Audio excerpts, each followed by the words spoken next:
At 41-year-old Valerie French Kilroy, who was an occupational therapist, was found dead in a camper van in a shed at her home at Kilroy Lower near Westport in County Mayo on the 14th of June 2019. Well, last week, James Kilroy was found guilty of the murder of his 41-year-old wife, Valerie French, in their home in Mayo in June 2019. He was sentenced to life imprisonment. They say tragedy doesn't announce itself. There's no warning, no tremor in the air. For James Kilroy, 51 of County Mayo, that quiet darkness arrived in June 2019. But before the headlines, the trial, and the 2024 conviction for murdering his wife, Valerie French, he was just a man who had spent his life trying to be invisible, quiet, obedient, harmless. A man who had learned to fade into corners so no one would look too closely. Growing up, James had been the boy everyone overlooked. His mother said he was born with silence stitched into his bones, and his father barely noticed him. The world taught him early: blend in, stay small, don't make trouble. He carried that lesson into adulthood, into friendships, and into marriage. Valerie French was different. She was light, laughter, warmth. She remembered birthdays, greeted neighbors' children by name, and filled rooms with joy. James met her in their 20s when hope still felt tangible.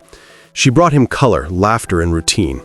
She taught him that even a quiet man deserves love. But silence had its cost. James feared disappointment.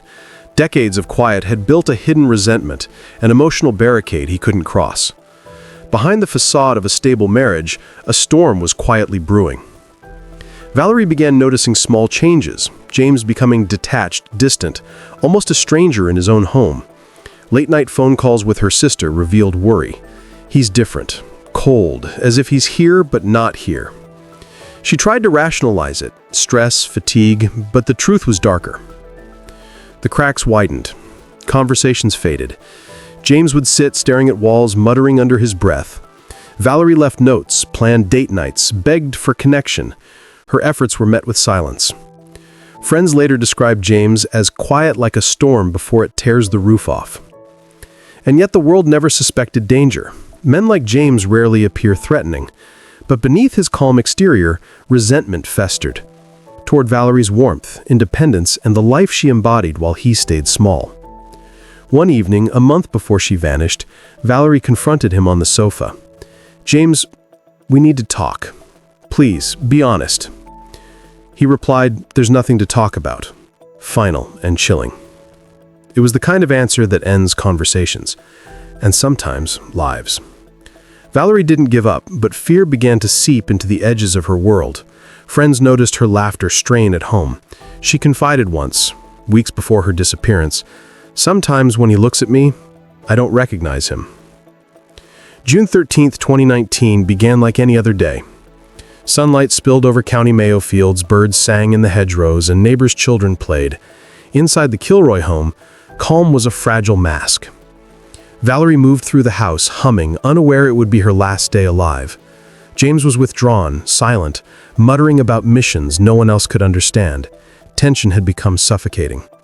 Her instincts screamed danger, but hope, fear, and love kept her trying. That evening, she reached for him one last time. Her hand touched his arm, a gesture of connection, of plea, of trust. It was the last time anyone would see her alive. The night arrived quietly, deceptively peaceful. The fields around Kilkeely shimmered under the fading sun, but inside the Kilroy home, darkness had already taken root. Valerie French moved through the rooms, humming softly, finishing chores, her mind trying to chase away the creeping unease she couldn't name. She had learned over the years to read James's silences like warning signs, when he stopped speaking, when his gaze lingered too long, when presence became pressure. That night, every instinct screamed danger. James moved silently between rooms, tense, muttering phrases to himself, words no one else could understand.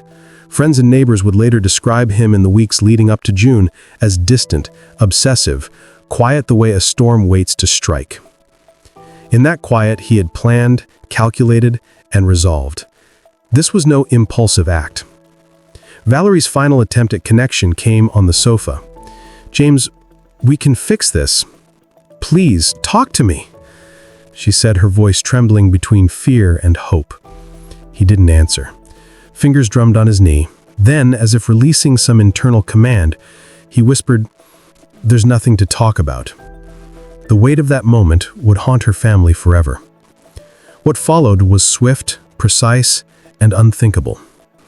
Investigators later reconstructed the scene. Valerie suffered ligature strangulation, blunt force trauma, and stab wounds.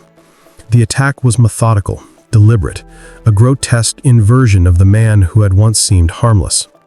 She struggled, fought, screamed, but it was brief. James overpowered her, consumed by a delusion of control and moral justification. When it was over, he acted mechanically. He moved her body to the camper van at the back of the property, an act forensic experts would later call eerily ritualistic. Then, he left the house. The quiet rural night masked the horror within, hiding screams that never reached ears, footsteps that never echoed, and the absence of life that would soon be noticed. Hours passed before anyone outside sensed something was wrong. Neighbors heard nothing unusual. Children slept, unaware that their mother's life had been extinguished yards away. James wandered through the fields, incoherent, muttering about divine missions and doing 50 years in one day. When police arrived, they found him disoriented, but oddly lucid. He spoke of higher commands and invisible guidance, claiming he had been chosen to act. Investigators initially considered delusion or psychosis, but psychiatric evaluation revealed no hallucinations, no inability to distinguish reality from fantasy. James was fully aware, fully responsible, fully capable. The discovery of Valerie's body in the camper van was a jarring confirmation of the horror. Her life, her warmth, and her laughter had been extinguished.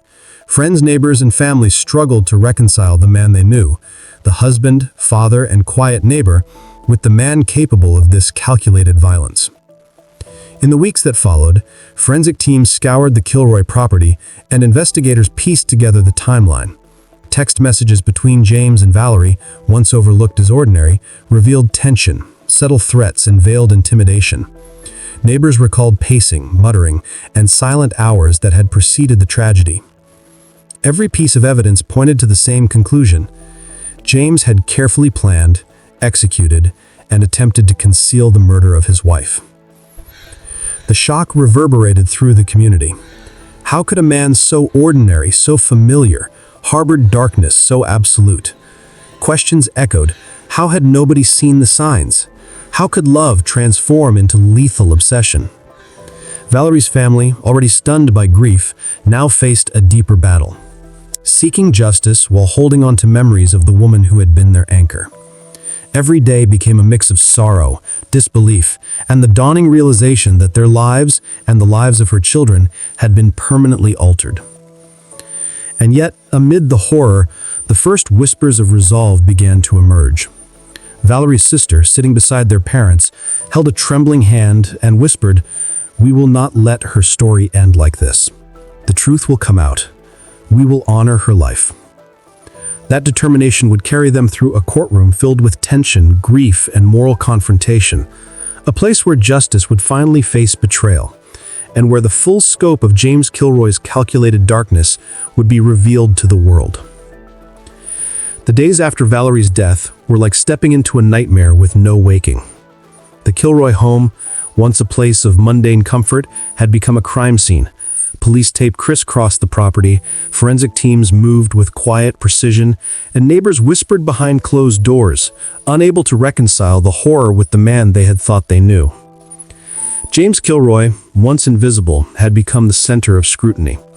His calm, detached demeanor unsettled everyone who came into contact with him. He spoke of divine missions, of following a higher command, of acts he believed justified. To the casual observer, he seemed incoherent. To professionals, he was chillingly aware, calculating, controlled, and unrepentant. Forensic evidence revealed the extent of Valerie's struggle. Ligature marks from a forced strangulation, blunt force trauma to her skull, and a deliberate stab wound. The combination told a story of methodical intent, not impulse. She had fought with all her strength, but it was not enough against a man who had spent years quietly cultivating control and obsession. Investigators combed through their correspondence.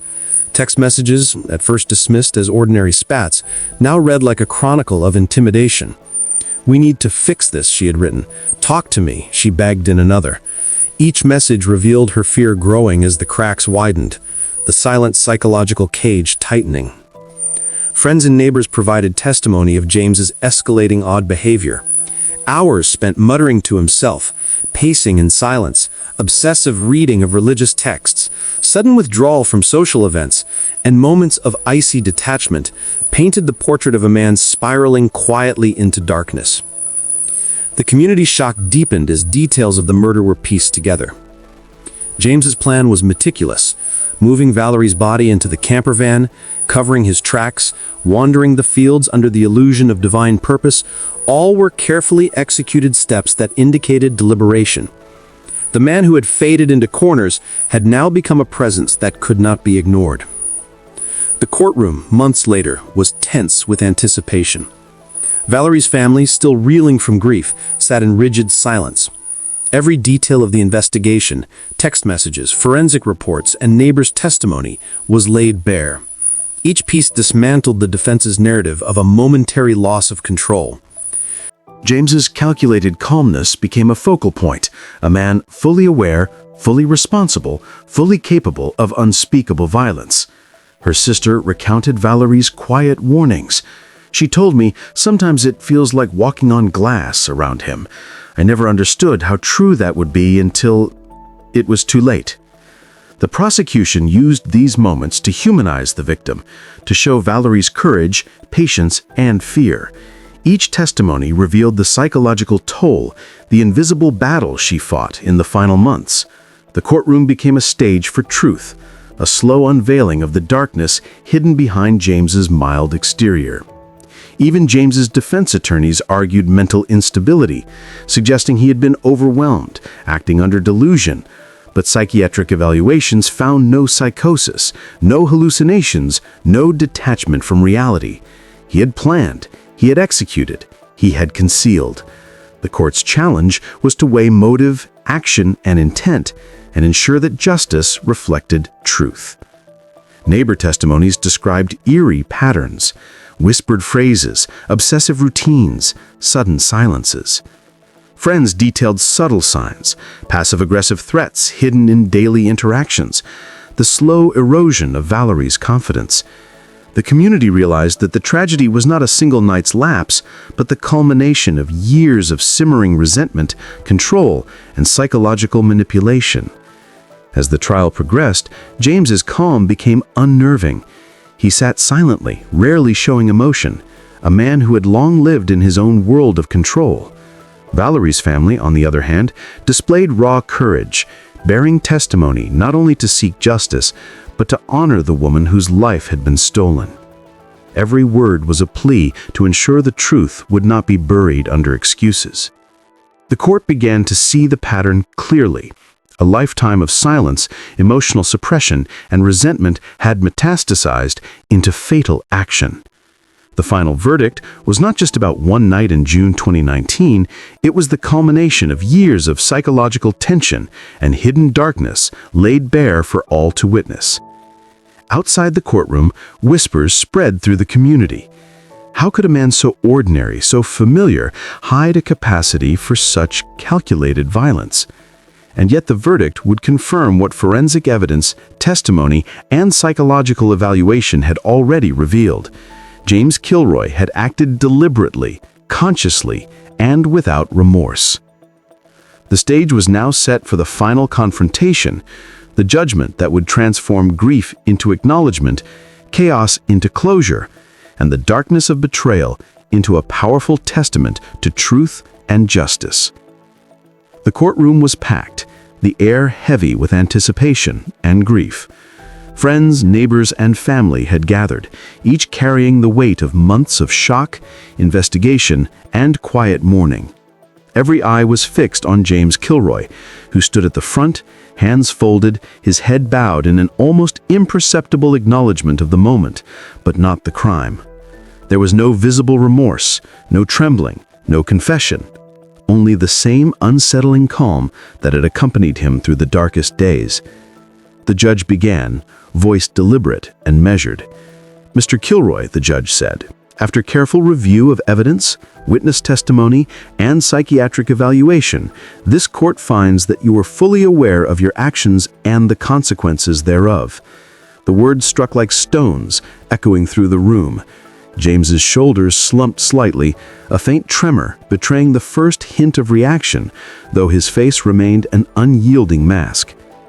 The sentence was read: life imprisonment with a minimum of 15 years before parole eligibility. Relief and grief collided in the hearts of Valerie's family. Relief that the truth had been acknowledged, that justice had been formally recognized. Grief that no verdict could bring her back. Her mother's hand found her daughter's sister's, fingers trembling, gripping tightly, a silent anchor in the storm of emotions. Outside the courtroom, the community exhaled collectively. Neighbors recalled how they had once seen James as ordinary, harmless, a quiet presence in the village. The revelation of his actions shattered that perception, leaving a haunting awareness that evil often hides in plain sight. Friends described the moment as a mixture of relief, emptiness, and disbelief. The Kilroy home, once a place of daily life, now carried the weight of absence and memory, echoing with silence. But the sentencing, while crucial, was only the beginning. Valerie's children, 3 young boys, had lost their anchor, their mother, who had been the steady heartbeat of the family. Their father, the man who had been a protector, had transformed overnight into a figure of fear and betrayal.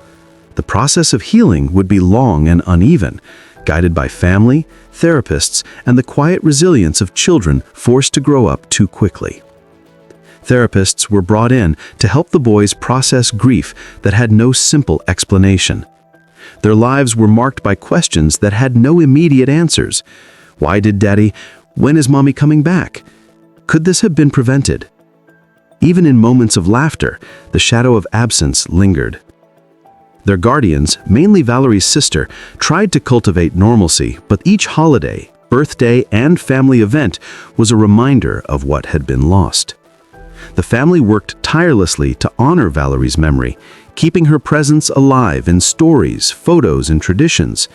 They told the boys of her courage, her kindness, and the strength that often had gone unnoticed. They reinforced that love endures, even when the person is gone, and that the bonds of family could survive even the deepest betrayal. Community members, too, were changed. The Kilroy case became a catalyst for awareness. People began checking in on neighbors, conversations about emotional health and domestic tension became more common, and hidden struggles were no longer ignored. Valerie's story became a cautionary tale, a lesson in vigilance and courage, and a reminder that justice and truth can shine even in the darkest circumstances. James Kilroy, meanwhile, remained confined within prison walls, stripped of the freedom and family he had once held. His story, defined by betrayal, calculated violence, and control, ended behind bars. Thank you for watching.